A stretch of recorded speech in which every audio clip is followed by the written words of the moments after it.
Hey guys, this is Henry and Nelson, and we're the Flat Six Media guys. We'd like to welcome you to our channel with a tribute to one of the most iconic cars in the automotive world, the BMW 5 Series.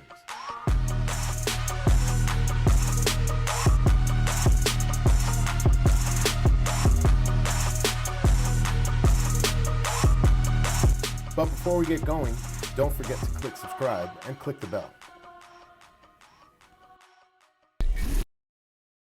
So, the 5 Series spans many years, and what we're going to focus on right now is going to be the last 20 or so years. So we're going to be dipping into and talking about the different chassis numerations and what those tied to. Oh, I thought this was an M5 episode. I'm leaving.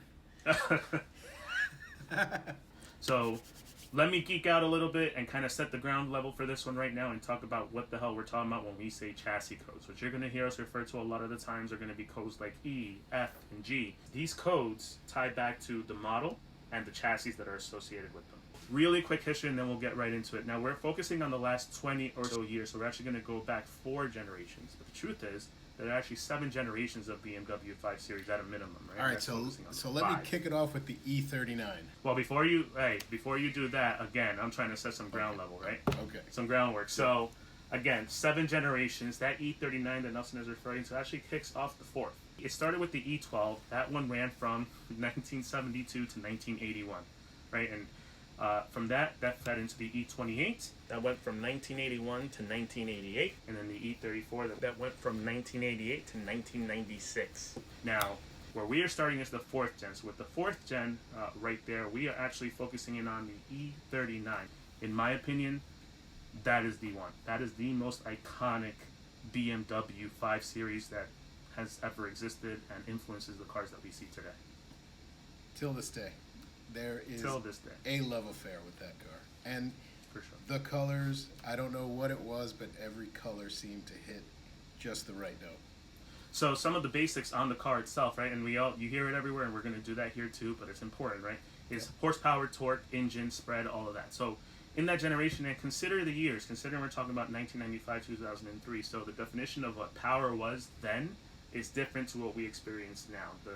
Focusing in on that E39 had a 394 horsepower, 369 pound-feet of torque engine that came out of the M5.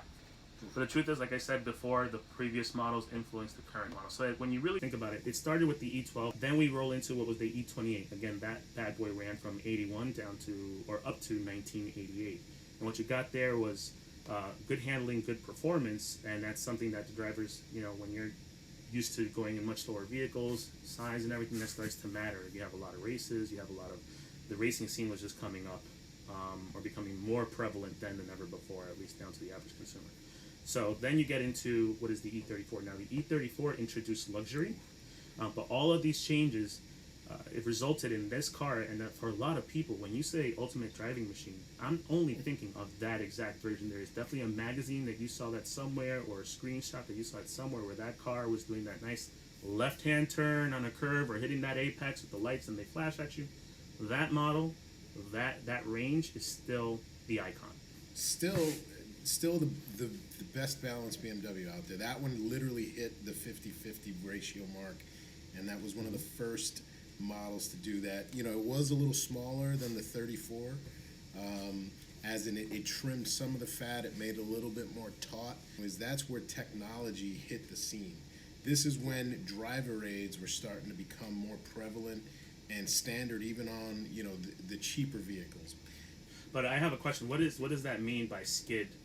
Okay. What are you referring to by the skid? So what it is electronic stability control, and that's what allows the vehicle to stay in control when you're moving forward. So anti-lock brakes keep you from skidding, locking up the wheels and skidding forward. But when you're moving forward, the electronic stability control keeps the car from losing control under power. It'll actually cut power to the wheels and apply braking if it thinks it's in trouble. And this is the first time BMW really dialed that game up especially in the M5, where you could really try to get that car in trouble and it would just take the power away from you, hit the brakes, and keep the car straight for you. It was phenomenal. without that foundation of the electronic stability control, you couldn't have any of the things that you have nowadays.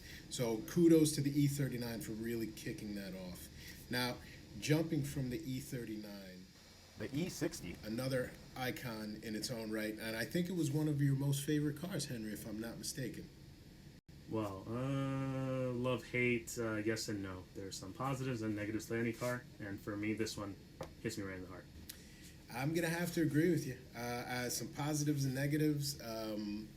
I really liked it until I learned more and more about it over the time. So we'll get into the details as it goes along.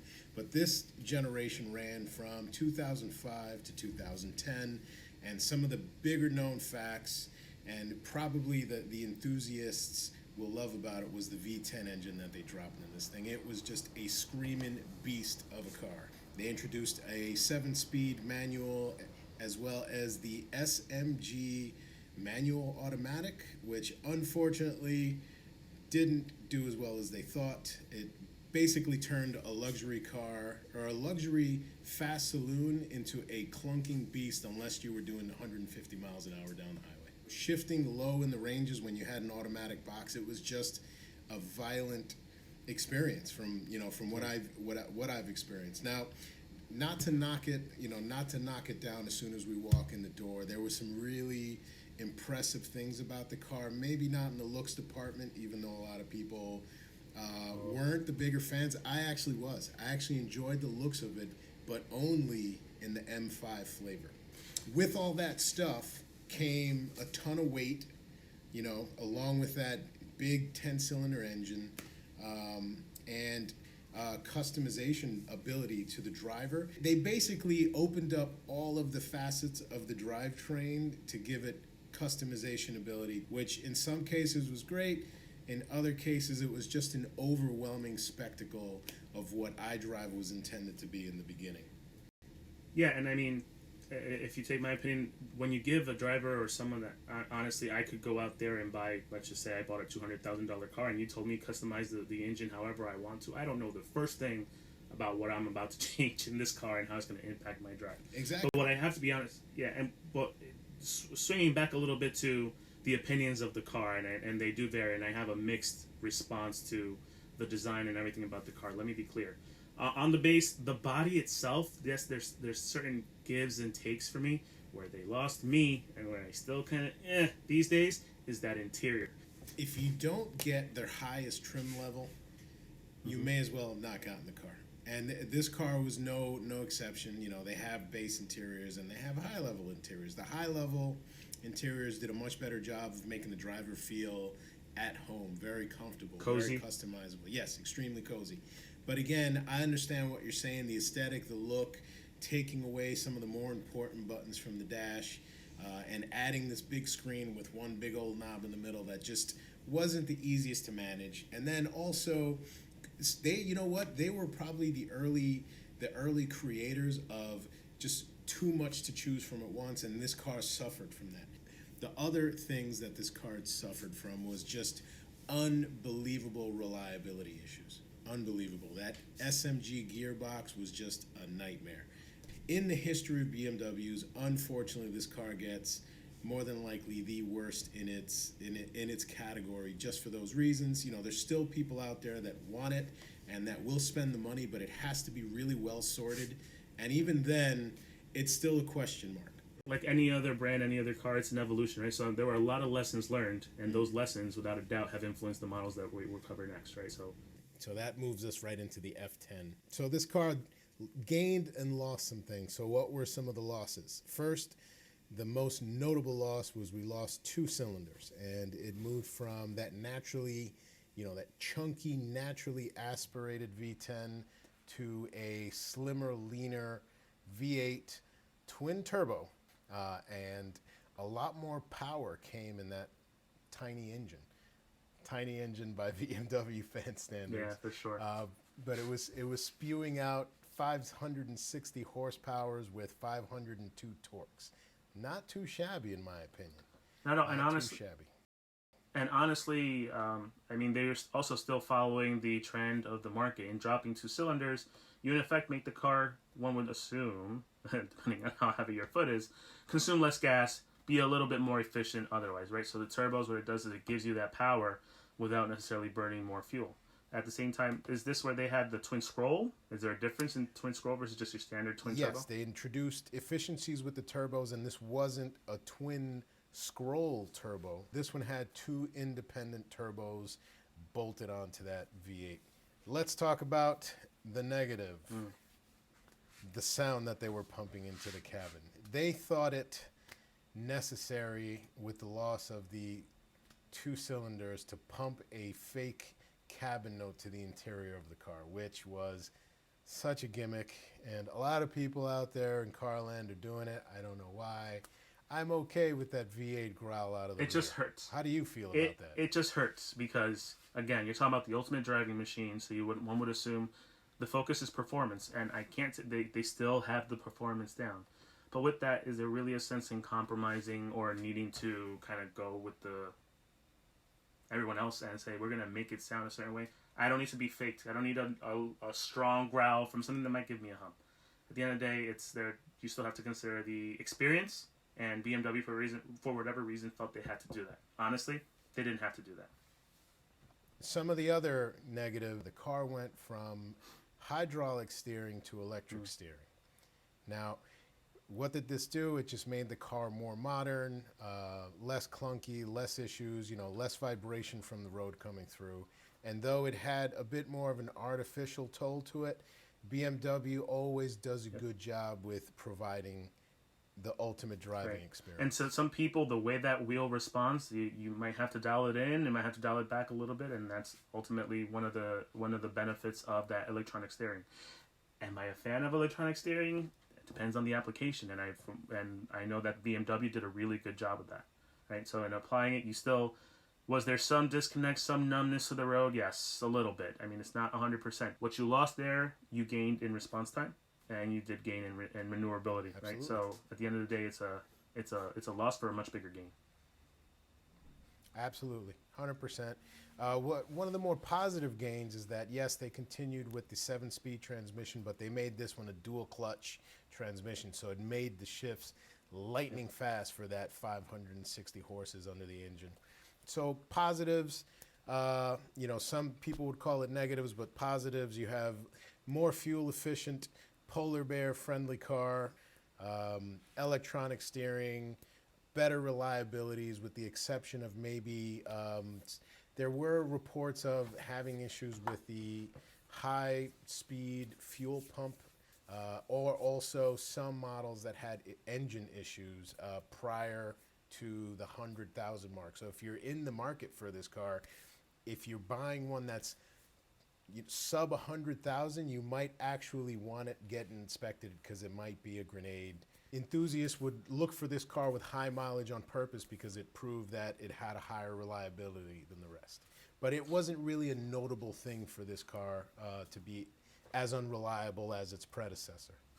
Yeah, but now to take it back a little bit more, bringing it up to the aesthetics again, right? Yes, it was bigger, right? It had a longer wheelbase, if that matters to you. Sloping nose, yep. Big sloping nose, but that change for me was actually a positive. Again, the E60 in its own right, aggressive, but a little too in your face. This one toned it down, made it sleeker, it kind of gave it that more elegant look. Yes. That is more synonymous with, again, luxury, right? So while we had that very powerful E60 with all the horsepower, what they did here, they kept the horsepower, they gave you more, but they also made her more attractive. Right? Absolutely. With the sloping Loads sides. of border. Literally, it's the difference of the car going through puberty.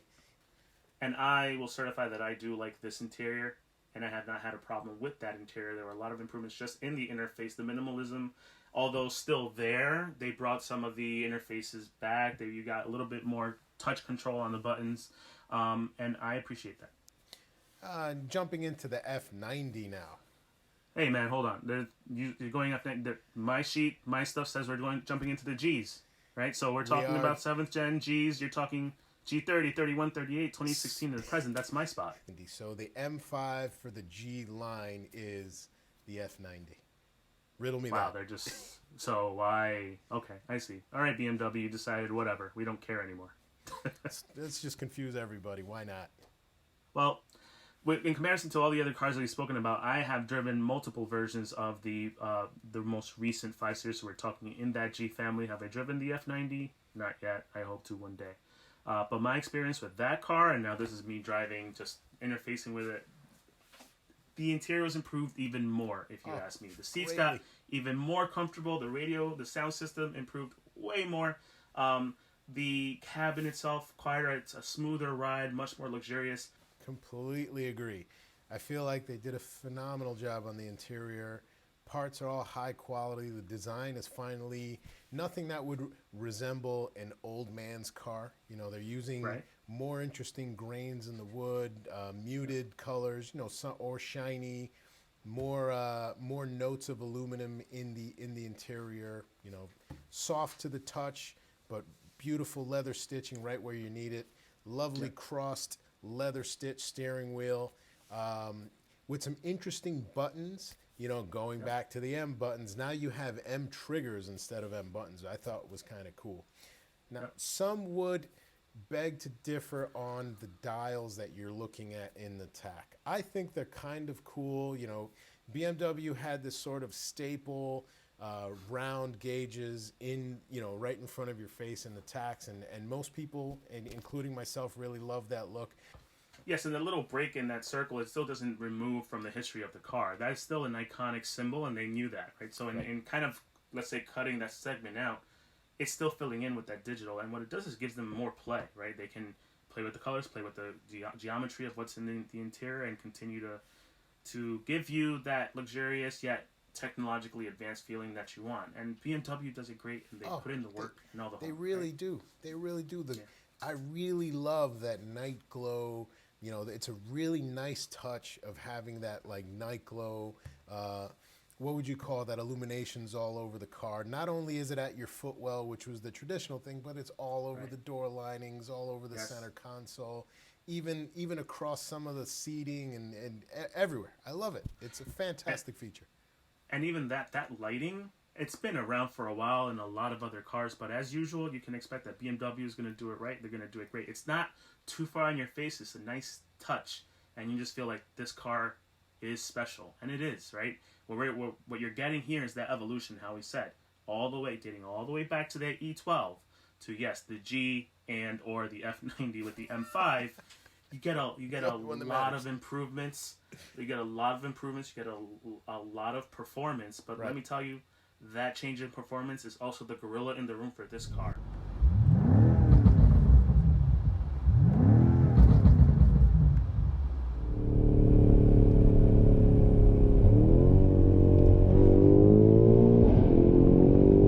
Because when we talk M5, what did they introduce, Nelson? All-wheel drive has finally made it to the M5 series. Across every other version of this car was a solid rear-wheel drive car. And the thing is, it's another reflection of BMW being aware of how the market is changing. And yes, it's still true to the enthusiast by giving you that rear-wheel drive performance. I always have a challenge with that combination of words. But now introducing that all-wheel drive, it brings in stability. And the fact of the matter is that all-wheel drive is critical because the power that they're giving you here needs to be controlled somehow. Those numbers are off the wall. You're talking about the base M5 gives you 600 horses and 553 pound-feet of torques.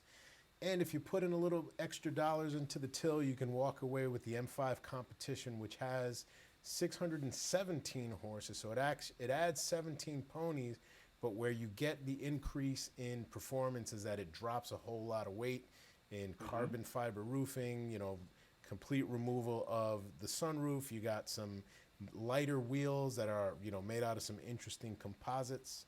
They never disappoint. And they're not known as the ultimate driving machine for nothing. Well, guys, thanks for sticking around. This was a really great show.